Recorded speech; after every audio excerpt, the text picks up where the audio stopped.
Okay. Welcome everyone to the final Q&A session for this retreat.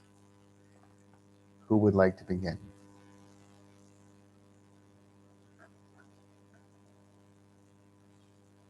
I have a question related to like in my meditation yesterday, I had a sequence where my mind brought up like a period of my life where and kind of like processed memories in a very high speed, like watching 10 television sets all around you with frames going like this, like me knowing that this is all is happening like in my memory bank.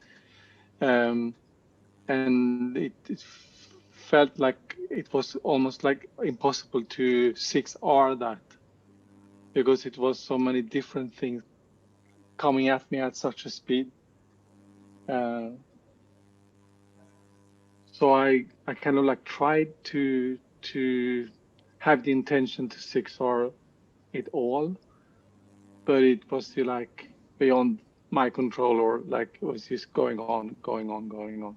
I wonder if you could comment on that. When the frames or the happenings are so many, and so it's kind of like flooding the system.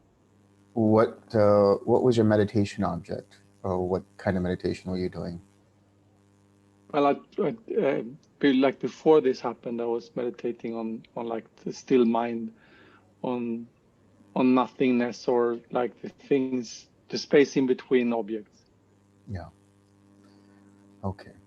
So when you see that all of these different frames of memories and different images come up, just watch it, just observe it.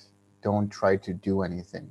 In trying to do something in the way of 6Rs at that point will only cause more restlessness and more resistance in the mind.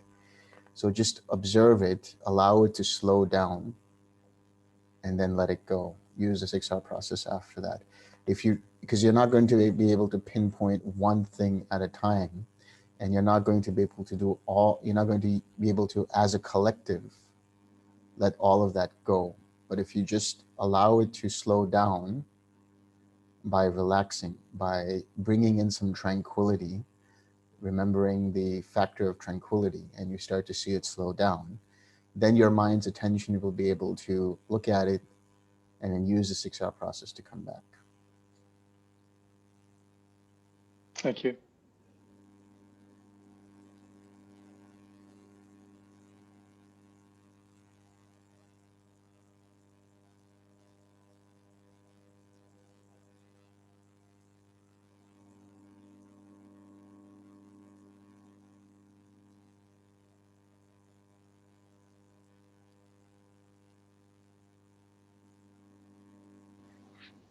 Hi, Delson. It's a very similar to that, but in my case, it's like I'm aware, very mindful.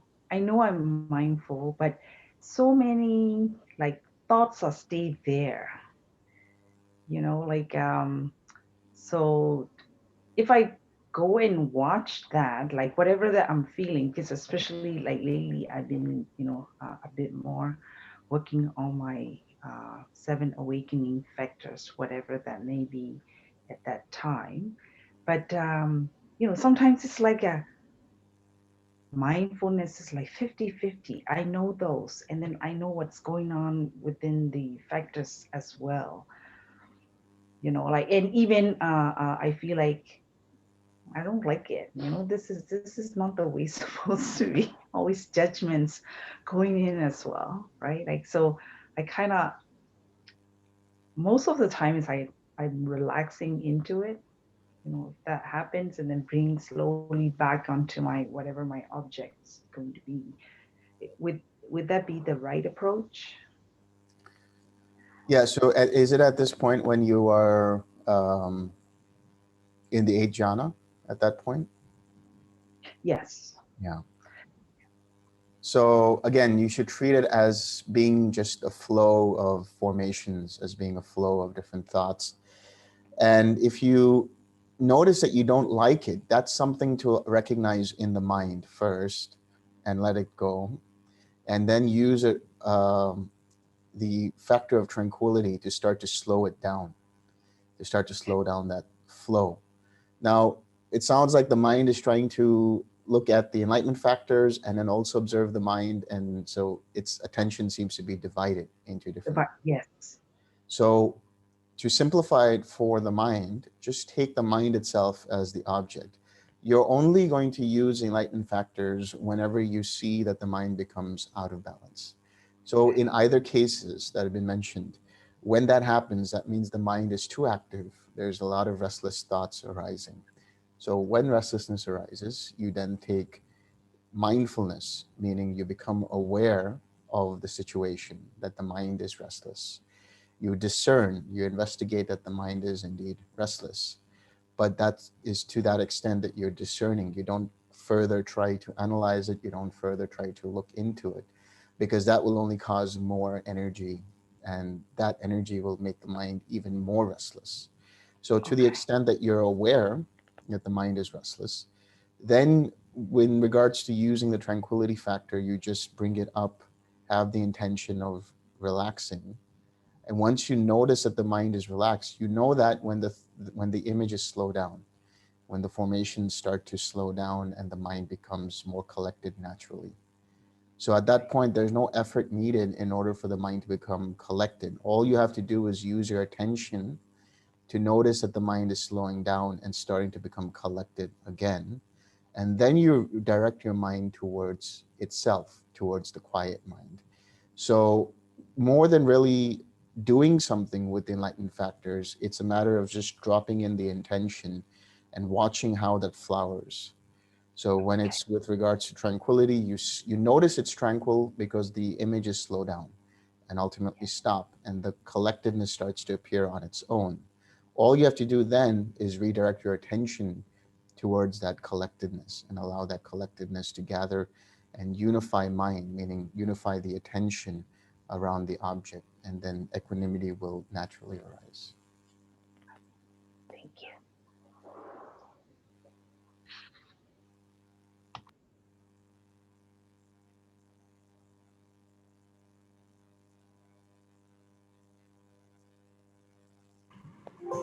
Hi, Delson. Hi. Yeah, I've got another question related to this. So, like you said that see the image is slowing down, but in neither perception or non-perception, you told me to see the empty mind itself, right? The mind is empty, but seeing the images is already perceiving it, and so like I'm a bit confused with the instructions Yeah. because what So I'm currently doing is like not perceiving it. I just know that it is there, but the still mind. That's what I'm doing, using the six R's yeah, in that way. I don't really see the images or just some kind of sensation that it's there. That's it. yeah.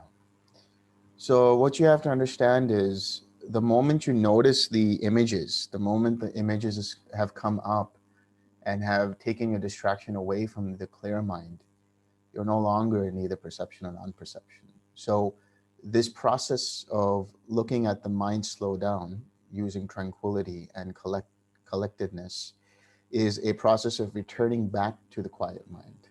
So whenever you do see that there is distractions, whenever you do see there are hindrances, you're not in either perception or non-perception by the very fact that you are perceiving something. And then of course you're not any longer perceiving or paying attention to quiet mind. Now in terms of paying attention to quiet mind, it's like mind resting in itself. There's nothing really to perceive. It's just this knowing, this sort of clarity that's always there in every moment. And it's like mind is resting in itself. It's no longer looking outward. It's no longer directed outwards. It's more towards itself, so to speak. So when that Okay. yeah. So when that distraction arises, depending upon what sort of distraction is arising, If it is restlessness, then you have that whole intention of tranquility, watching how the mind slows down or the images in the mind slow down, and allow the collectedness to naturally come back to continuing to watch the mind itself. When you have sloth and torpor, then what you have to do is rather use energy and interest, a joy factor, which is having more interest in the object. Because so first you do mindfulness in regards to being aware of the fact that the mind is now dull and it's trying to get lethargic. And the knowing that it is lethargic, seeing that, is discerning between a wholesome state and an unwholesome state. This is the extent of investigation of states. Then at that point, you rouse up your energy. And how you do that is by making an effort to return mind back to its object. But you do it in a way, you use joy, which is the interest in the meditation object. So it's like I gave you the analogy of a camera lens. When the camera lens is too out of focus, there's sloth and torpor. So what you do is you tighten your attention just a little bit so that it unifies around the object. Then at that point, the mind will be on its object, which is the mind itself. Okay. Now it's clear. And regarding the suggestions you gave me, I noticed that using the 4 foundations of mindfulness to be present and not move to the future or past is working remarkably. Good. I'm happy to hear that. Yeah, and after that, and coming back to the present, I get back to radiating joy or whatever I feel like at that time. Good. So the days are much more pleasant these days. Very good. Wonderful. Thank you.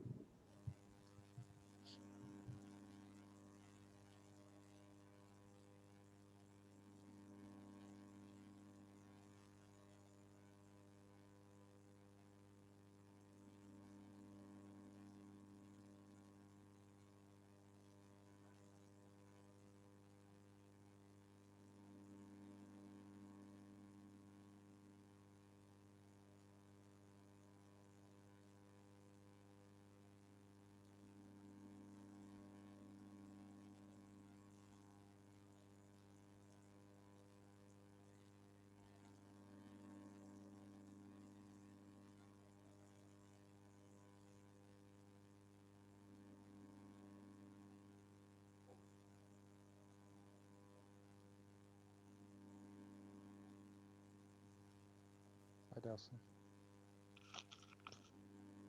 Hello. I had a question about the eighth as well. Sometimes the disturbances in mind, they can be observed in the sense of almost seeing the disturbance as an aberration or vibration or a tiny bit of light or something. But then other times they can be felt, like a small feeling of tiny tension in the mind. And sometimes I find myself getting not confused between the two sensory inputs, I suppose, but sometimes switching between the two. And I just wondered whether you had any guidance on doing that. Sometimes some of the disturbances can't be seen; they can only be felt, and so it's natural to try and relax that without seeing or observing the disturbance, as it were, with the mind's eye. But then sometimes I feel that maybe divides the attention between two things. Yeah. So regardless, whatever type of distraction arises, so what we want to understand is what is the eighth jhana, or this ayatana, which is the plane of neither perception nor non-perception, which means that the mind is so subtle at this point that it isn't fully comprehending what is arising in the way of images and so on. As soon as it completely comprehends it, it is completely perceiving it, and it has come out of the neither perception or non-perception. So whatever distraction it is, whether it's tension in the mind or seeing certain things, note that when you notice this, you have come out of that plane. You have come out of that jhana, so to speak. So the whole point then is to notice the distraction and let it go. Relax and let go and return back. And the way you return back is you just feel like the mind rests upon itself. Like the mind is just like this, like a crystal ball, and it's just resting upon the pedestal, and it's just watching itself. So whatever distraction you see arising, know that at that point, your goal, so to speak, is to return back to that state of neither perception or non-perception.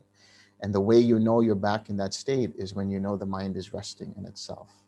So any distraction, whether it's the lights, the small little flickers, whether it's the little tension in the mind that you might feel, notice that as being a force that's pulling the mind out from its meditation, and just notice it and let it go, relax the mind and come back.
Delson, could I ask another question? Yes, of course.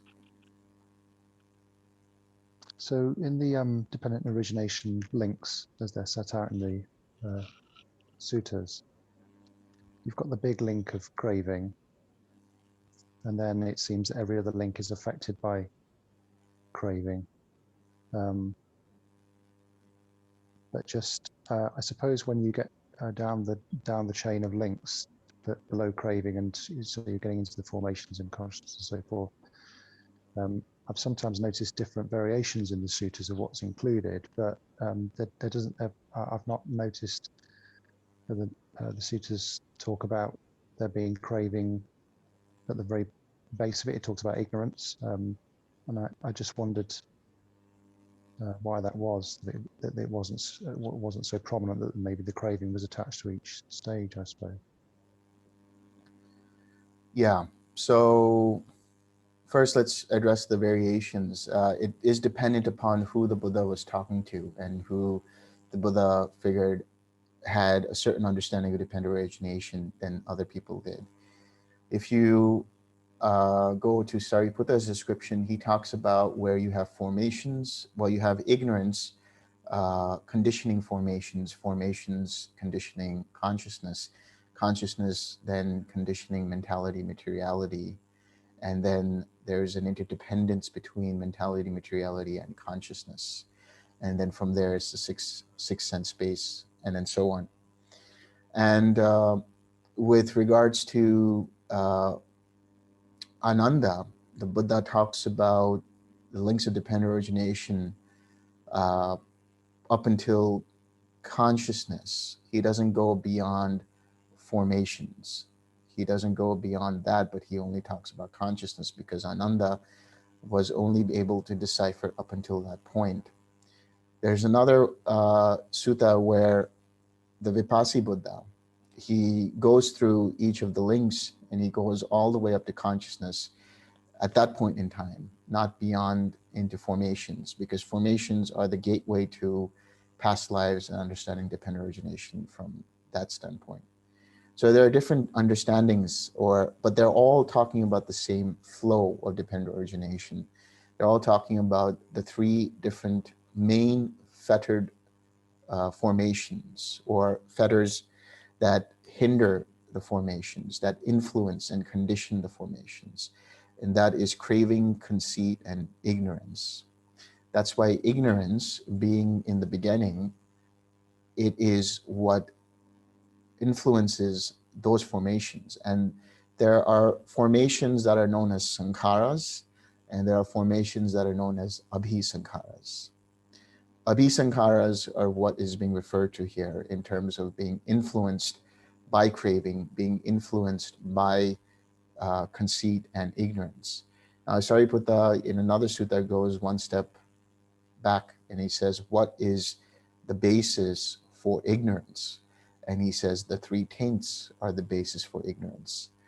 And there is an interdependence between the taints, which is sensory craving, being, and ignorance itself as a link. So what one needs to see is how the formations arise, being influenced by ignorance, being influenced by being influenced by craving. And when they arise, they have already created a consciousness that is established in the mentality and materiality in such a way that it will take it personal. The sensory experience that arises is taken personal. But at the point of feeling, at the point of the experience of the sensation or mental experience, if there is mindfulness, it stops that flow. So it's not always automatic as long as there is mindfulness. So if the mind is able to catch that there is a taking of something personal, an experience personal, and that there is craving arising, one can notice it and use the 6R process to let it go, and then come back to a mind that is void of craving, free of any kind of craving or conceit. So anytime you see that the mind holds on to something, and you see a manifestation of that in the form of tension in the mind or tension in the body, you let go of that, you release your attention from it, relax the tension in the mind and body, and come back to a more wholesome state of mind. Every time you do that, you are weakening the fettered formations.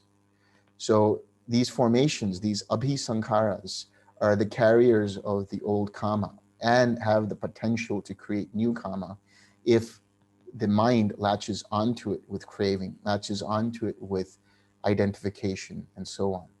But if you make in that moment a choice to let go, you are weakening those fetters in those formations. You're weakening the abhisankharas. And the more you do that, the more you strengthen the mind's ability to notice when craving arises and lets go. And the more you do that, it manifests in a way that the fetters themselves fade away without remainder. And at a certain point, those formations no longer become abhisankharas. They become just pure sankharas. And those pure sankharas, in the case of a fully realized mind, a fully released mind, is no longer influenced by ignorance. Those sankharas are pure formations. And why they're called pure is because they're doing nothing but carrying the old karma, but they don't have the seeds or the potentials for craving or taking something personal to arise, and for forgetting to apply the Four Noble Truths, that is ignorance. So when the formations arise, they don't arise based on ignorance. They arise based on the previous moment's contact with either the five physical senses or the mind. And so that contact denotes old karma. And the arhat, for example, the released mind, just notices that as old karma, using the Four Noble Truths, or understanding and applying the Eightfold Path, specifically understanding with wisdom in right view that this is impermanent, whatever is arising. This karma is impermanent, and therefore it will cause suffering if one holds on to it, and it makes no sense to take it personally. Because of that, there won't be any new action that is influenced by abhisankharas, because abhisankharas are completely destroyed. Those fettered formations are completely gone. So all that will happen is the karma will play out, but there won't be a reaction to it, a reaction that is bound by the ignorance, bound by the craving. Instead, there will be a response from mindfulness of not taking it personal. And bit by bit, that karma, that old karma, is worn away until it no longer manifests.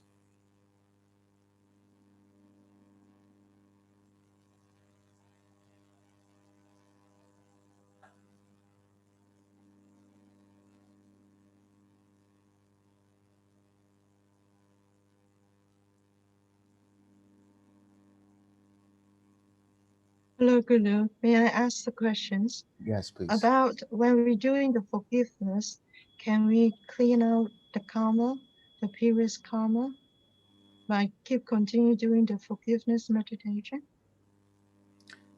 Okay, so you have to understand that it's not about clearing away karma or cleaning out karma, because karma needs to be experienced. It's a matter of reducing the intensity of that karma.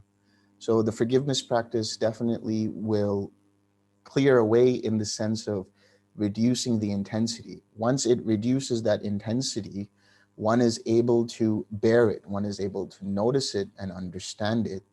So when one does a forgiveness practice, there are certain memories that come up, certain unwholesome, terrible events in one's life that come up, or people in one's life that come up. And one just has to first forgive oneself. In forgiving oneself, that's how it begins. One is letting go of that conceit, holding on to whatever one has in terms of a self-doubt or self-criticism or pushing too much of oneself. All of this starts to loosen up by that forgiveness practice. So what it's doing is weakening it by seeing it for what it is, seeing it as something that is not oneself. It's just something to be let go of. Eventually, because of that purity of forgiveness, that karma of taking it personal is loosened. It becomes looser and it weakens and it goes away. And something else comes up in the way of events or memories. Something else comes up in the way of people. And so there is then again a tightness, a tension that is felt. And this tension is a manifestation of that karma. So at any practice, whatever you're doing, whether it's loving kindness or whether you're doing brahmaviharas in general, or you're doing forgiveness, you are always working with karma. What you are doing is noticing that karma and no longer taking it personal. Every time you do the 6R process in the general meditation, you are letting go of your personalizing of that hindrance, letting go of craving or aversion towards that hindrance. And by practicing the 6 R's, you are applying the Four Noble Truths. So every time you do that, you are letting go, you are cutting away at the taints, cutting away at the asavas, at the defilements bit by bit. Now in the forgiveness practice specifically, all you're doing is noticing there's something coming up, letting go, and coming back to that feeling of forgiveness. Why are you doing that? Because the karma of taking that thing personal, that karma that brings up ill will, that karma that brings up hatred, which is carried by those abhisankharas, by those formations, are quite strong. So by looking at it and using the forgiveness practice, using the feeling of forgiveness as a wholesome state that reduces the intensity of that karma and lets it go, and changes it by replacing it with a reaction, or replacing that reaction, which is ill will, with forgiveness, you are clearing away that karma in that sense. But it's not clearing away in terms of burning it. It's a way of experiencing it, but no longer having a unwholesome reaction to it, rather having a wholesome reaction of forgiveness and understanding and compassion. The more you do that, the less intense it is, and the less intense it is, it no longer has a hold on the mind, and the formations weaken because they no longer are strengthened by your reaction to it. The more that happens, ultimately, after you're done, the mind will tell you this no longer affects the mind in a way that causes that craving, that causes that ill will, that causes that conceit, and you can then return back to your Brahma Vihara meditation or whatever it might be. Thank you, Guru.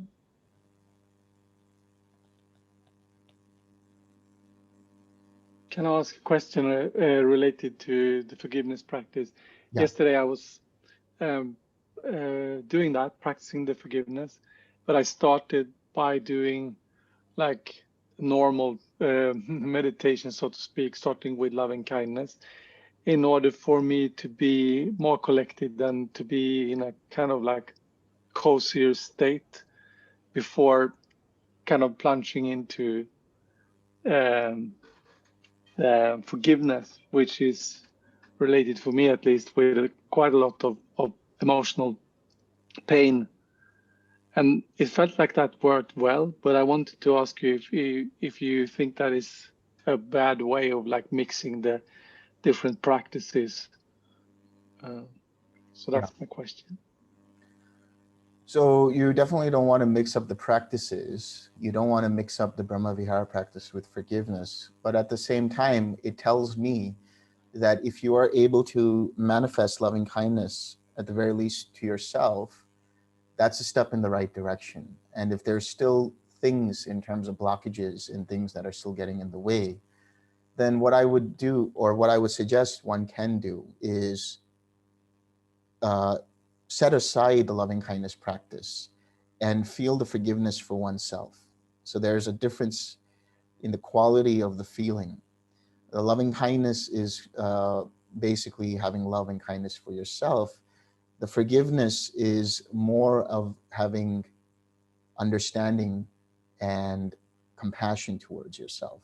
It's much softer. It's not as energetic. The forgiveness is just an understanding more than anything else. So it's much more closely related to compassion or self-compassion. And it's more about bringing up the understanding. It's not remorse, it's not regret or anything else. It's just understanding that in that moment you have this pain and you want to let it go. So in letting it go, what you're doing is telling yourself that, for example, I forgive myself for not understanding. What does that mean? I forgive myself for not understanding. It means that you see that the mind at a certain point was not understanding a situation or understanding the mind's needs in that moment. So you're letting go of the need to try to change something, because the forgiveness the regret and the remorse and the shame and the guilt that come is because you know you can't do anything about what you did before, but all you can do is reframe your perspective. So loving kindness is one practice and forgiveness is another practice. Forgiveness is much more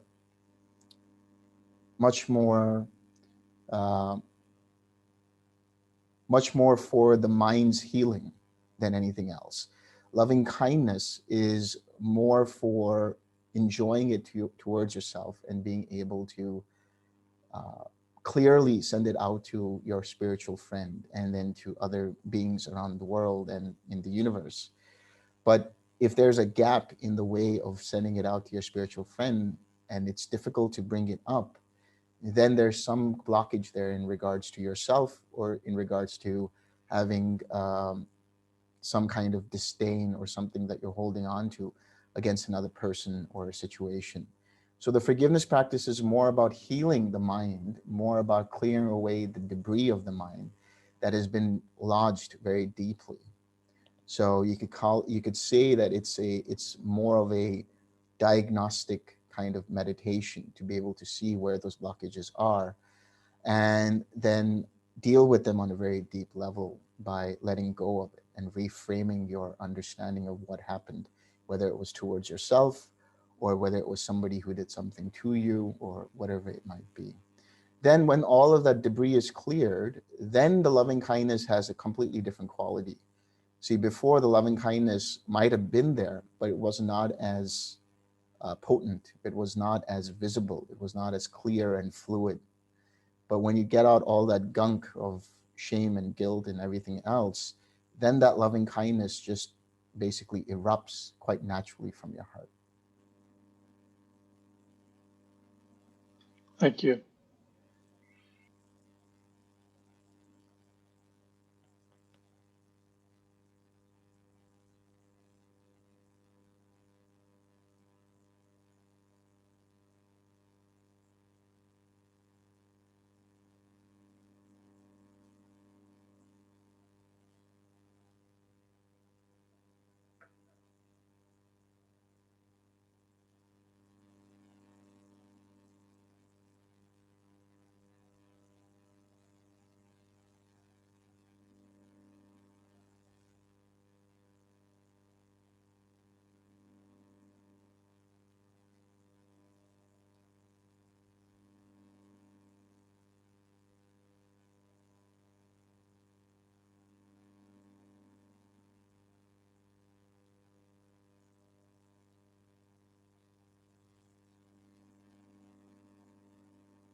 Hi, Delson.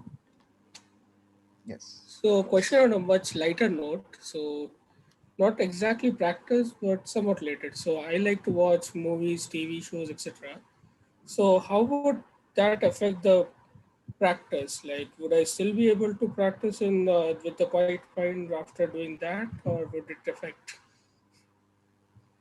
So if you notice, whenever you do any kind of practice, whether you are using loving kindness or whether you are doing compassion, there are, for a few moments or maybe for a few minutes, depending upon the person's mind, uh, a state of wondering or different things that happen. And this is really formations coming and arising based on different memories. And it could be recent memory, and it could be memory that is from just the last hour or the last 15 minutes or the last 10 years or whatever it might be. And so you're just letting all of that go. So you spend a couple of minutes just to come back to the mind, come back to the body, and relax it. And then you allow whatever is coming in the way of compassion or loving kindness to come to you. You're inviting it to come to you, and then you radiate it, whatever your practice might be, whether it's sending it to yourself first and then to a spiritual friend, or radiating it, or just allowing the mind to rest in itself. So you have to decide for yourself, is it easier for you to be able to practice after watching television, or is it better for you to not watch television and then practice? It depends on the mindset. Until you become fully released, let's say, until the mind becomes fully released, there will always be a little bit of this mental movement. And it's that inner restlessness, which is that higher fetter of restlessness. And that restlessness is dependent upon memory and other formations. But if your mind is better able to just let go of that quicker and just come back to a mind that is much calmer and then come into the meditation practice, then you might not see any problem in watching television and then meditating. But only your mind can answer that for you. So Okay. it depends upon the person. Thank you.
Does anybody have any more questions?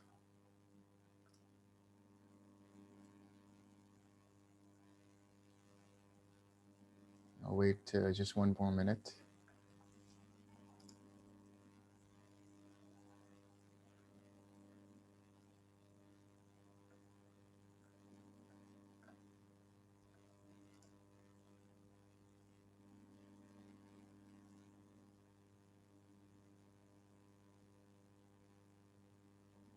Seems like this retreat has been going really well, since everybody is quite satisfied and quite clear on a lot of things. So before we share merit, I definitely want to acknowledge and thank the people who made this possible, specifically Kuhn, Kin, and Sil, for their support with Suttavada and with this retreat. So thank you.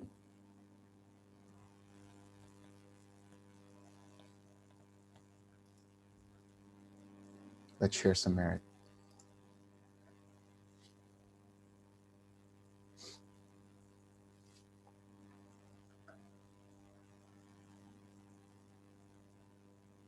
May sufferers once be sufferings free, and the feast-struts feeders be.